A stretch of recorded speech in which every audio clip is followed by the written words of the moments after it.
What's crack-a-lackin' Toxic Crew? And hello to all the new subscribers. We have had a massive influx in new subscribers, so what better to capitalize on that success than with a dead franchise?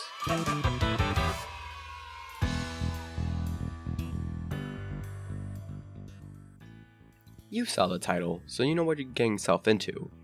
So, where do we begin? Looking back at other retrospectives of this franchise, they either start at the general concept of the Toys to Life deal, or how they butchered Spyro the Dragon. So instead of doing one, let's break up this one video into smaller parts, blocking everything out piece by piece. So let's start out with the timeline of events, starting with the first game, Skylanders Spyro's Adventure, as well as all the things that it brought to the table. Released in 2011 under the publisher of Activision, now notorious for making buggy, unfinished, and games riddled with microtransactions. Wait, is that Activision or EA? Why not both? The game followed the story of... Wait, there is no singular protagonist that the player follows, and I find this interesting, as the game revolves around the villain, Chaos, and the deckutry of a man, Master Eon. And what I find kinda cool about this game is not the story, which in my opinion is somewhat lackluster, but I will give it a pass as the main focus was the gameplay gateway that was the main selling point. But the main character is actually a diverse array of multiple different Skylanders, which are just sold as figures. Scrolling across the screen now is some of those figures. Most of these are looking pretty cool and interesting. I mean, what's this guy's deal? Going back to what I was saying before about the playable characters, they literally have zero overall bearing to the story except for being 1. A conduit to play the game and are treated as the exact same person, animal, or sentient bamboo man, and 2. Being blamed for the actions that you make them do. Which raises an interesting point. You make them do the things, and that is because you, the player, are referred to as a portal master. You are literally treated as a fucking god for placing down an amiibo before an amiibo on this rinky-dink plastics pedestal called the Portal of Power. That was a hard sentence to say. Which from now on will just be called a portal for sake of time. But long and short, you and the Beard Man aka Master Ian are guarding this thing called the Core of Light. Blah blah blah, chaos blows it up, blah blah blah, darkness, blah blah blah, final battle. 1 versus 4 against a freaking goddamn Hydra. To my knowledge, this is the only time we actually see it, but if you look back at the first cutscene, it is there? I mean, look at the necks. Like, if I outline it for you, can you see it? That, my friends, is just called lazy writing and foreshadowing. So, bing bang bop, Chaos is killed off until approximately 370 days later with Skylanders Giants.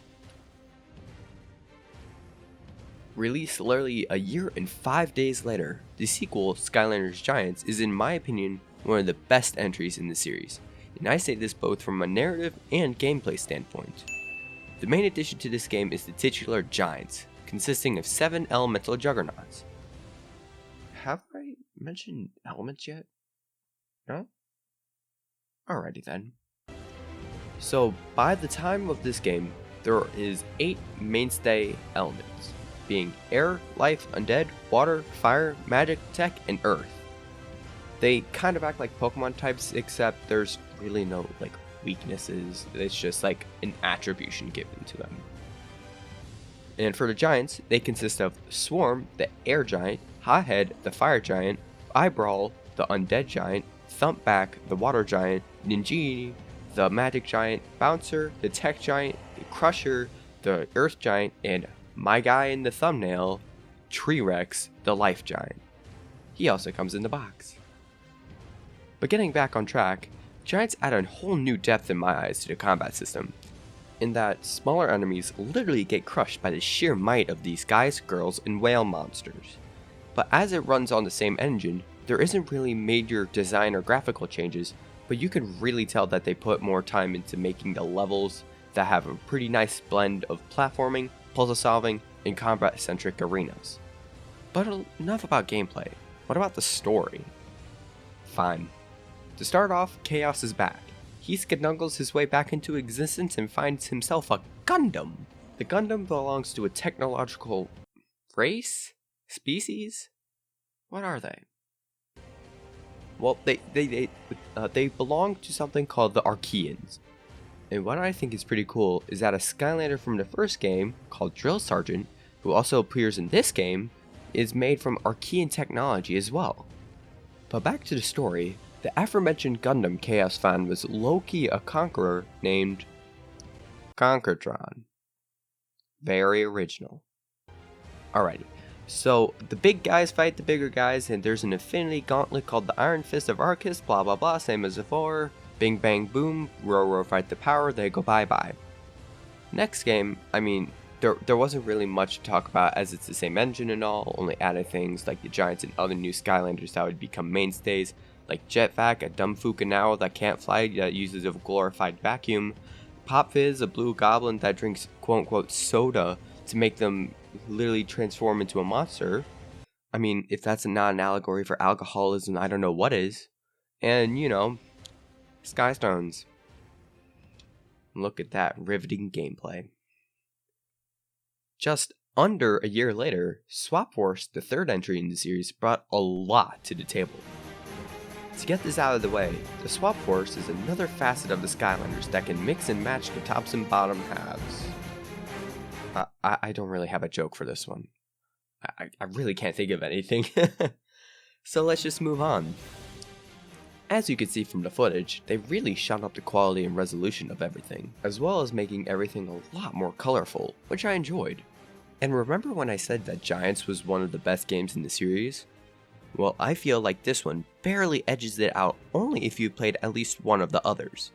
I can't really say for sure what it's like to play it without that prior knowledge though, as I've played both of them.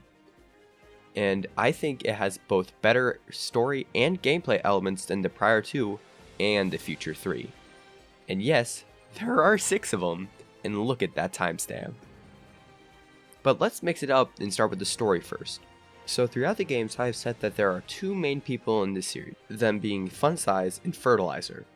And yes, I do think that they are the most important, but as Skylands is a big cluster of islands in the sky, only 16 out of the total of 80 Skylanders up to this point having feasible wings, can fly, or teleport over to another island. And no, I do not count Jetpack. And for the math nerds out there, that is only 20% of all Skylanders up to this point. So someone needs to help the Skylanders go from place to place, and that is where Captain Flynn comes in. Literally Joe Swanson's persona. And yes, he's a pilot. And that is how you get across Skylands, through Flynn. Sure, he has friends, but they all boil down to being irrelevant in the end and have zero bearing on the characters and story outside of, oh no, you gotta go save her. And that is where we come back to the story. This time, Flynn and this new chick named Tessa take center stage as the quote-unquote protagonist helpers, whilst Eon is pushed to the side. Chaos, however, gets a lot of character development, including the introduction of totally not Maleficent clone Chaos Sandra. Wow. But Mummy and Sunny are both evil, so they do evil things with the discovery of bad rocks. The bad rocks, being the plot device, are being used to evilize the magic volcano.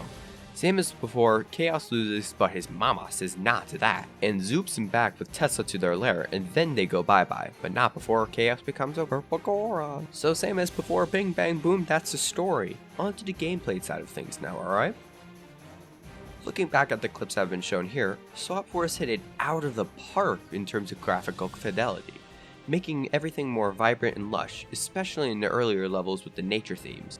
But the new gimmick of this game is the titular Swap Force. This will be a theme across all the other games going forward. But the Swap Force's mechanic, as I said previously, a select 16 new Skylanders can mix and match their tops and bottoms. You can make a swashbuckling pirate octopus that has robot pants that are on fire always, or a snake cowboy that abuses snakes that shoot out venom with drills for legs. It's nutty. But aside from the main gimmick, they also made a new portal which is wider and smaller than the other ones. And yes, it may have taken 3 years, but the Skylanders have finally earned to gain altitude by pressing both legs on the ground with enough force to propel themselves upwards. They learned to jump. And oh boy, there's nothing special about this aside from the lack of bounce pads that took their place. Next! 2014 brought with it another Skylanders game, and by now people are starting to get fatigued, especially since they have been doing more of the same. So let's get through this quick. Story time. There was a prison with 6 elemental bad dudes who are called the Doom Raiders. Chaos is back and joins them after blowing up the prison that was made from a cool thing called Traptanium, which I'll get back to later. Your goal is to delete the villain. You, Flynn, and your friends go and do that. After Chaos breaks the fourth wall by becoming purple, skadunkle skaday, you put him away. Wait, where is Eon and Tessa and Chaosandra? Oh, they're not here? Even Eon? Oh, he only shows up for a fraction of the game? Huh.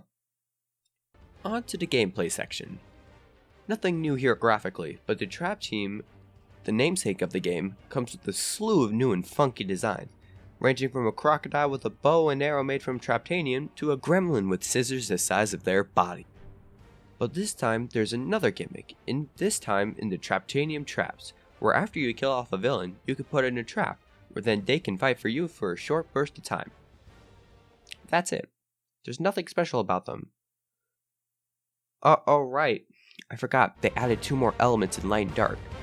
They're both sad and bad, and they're both underutilized for the rest of the series. Haha. Look, I know I sounded cynical for the Trap Team segment, but I do believe that game started a downfall for the Skylanders franchise. And nowhere is this more evident than Skylanders Supercharged. It's about cars. I mean, the story is fine, following Chaos again after making a dark machine that sucks up into something, probably the light. But that's the bulk of the story. You stop Chaos in this weird dude called the Darkness, which has been hyped up for 4 games now. I mean, look at this segment from Skylanders Spyro's Adventure. The darkness is spreading. Skylands needs your help. A great adventure awaits you, young Portal Master. And it's pitifully underwhelming. And that's the story, so let's just get on to the other section. The Skylanders Superchargers are another facet of Skylanders that actually have pretty nice designs. From returning Skylanders that look like they are going through their motor phase, to shiny space people, to a sousaphone-toting Pop Fizz. The cherry on top is the vehicles, coming in 3 forms: land, sea, and sky. They are all very varied in how they look, and I'm especially partial to the Nintendo exclusives, with Donkey Kong and Bowser stuff. Oh yeah, did I mention that these are actually a thing? 'Cause they are.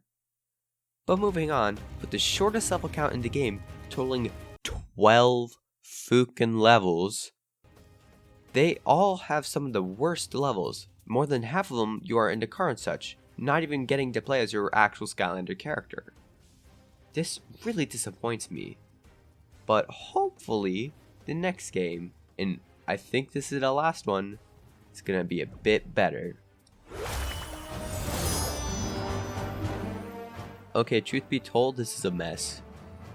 I still don't quite understand everything there is about this game, so I'm just gonna try my best to explain it all with all the knowledge I have.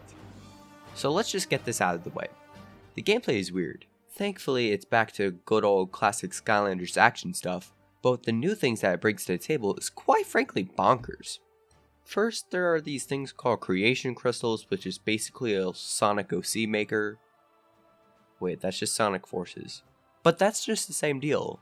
You design your own character within a certain class, them being Smashers, Knights, Ninjas, Bazookas, Quickshots, Sorcerers, Brawlers, Sentials, Swashbucklers, and Bowslingers. That was a hard sentence to say. And literally half of those can be combined into one. Why not just have the Bazookas, Quickshots, and Bowslingers merge into one? Why have all of them separate? But rants aside, each class has its own set of senseis, having 3 senseis total with 2 more guest stars in Crash Bandicoot and Neo Cortex being added in. And goddamn, they did them dirty. I mean, I'll give them props to the figure modelers, and they did an excellent job in making these. I mean, just look at these, they're snazzy as hell. But, they still kinda made my boy Crash look kinda weird. But, I digress. Let's get into that story. The story revolves around, you guessed it, Chaos doing a bad thing again. And this time it revolves about something called mind magic, controlled by a floating brain that uses the term quote-unquote presto braino every time it wants to do something. Naturally, they kill.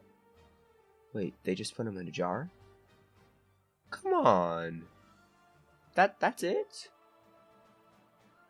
Huh. Well, according to my sources, they don't really kill them off. And since it's been 3 years since the last game, I presume that's the final punishment for him. Oh, come on!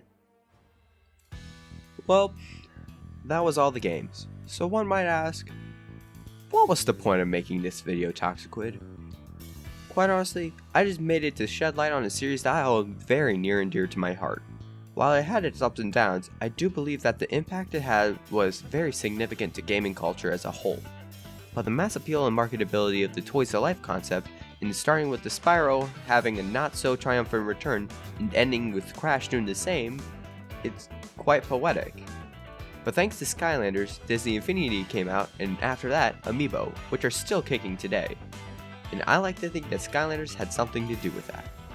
And even if they are overmaking the games, and the Netflix show having ended after 3 seasons, I'm safe to say that the franchise has ended in a fairly nice note. Now, I know that I didn't go in depth with the Sky Stones, the Sensei Shrines, the focus on online that ultimately dragged down Supercharges, and the Netflix show, rather opting for bad synopses of their games, but I do believe that I covered at least 80% of everything Skylanders had to offer. And if there was one takeaway from this video, it'd be, don't trust Activision.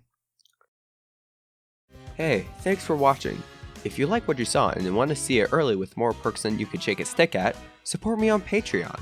For just $1 a video, you get some spicy perks, like seeing these videos early. And if you want to see more, be sure to subscribe and like the video. And with that, I will see you next time.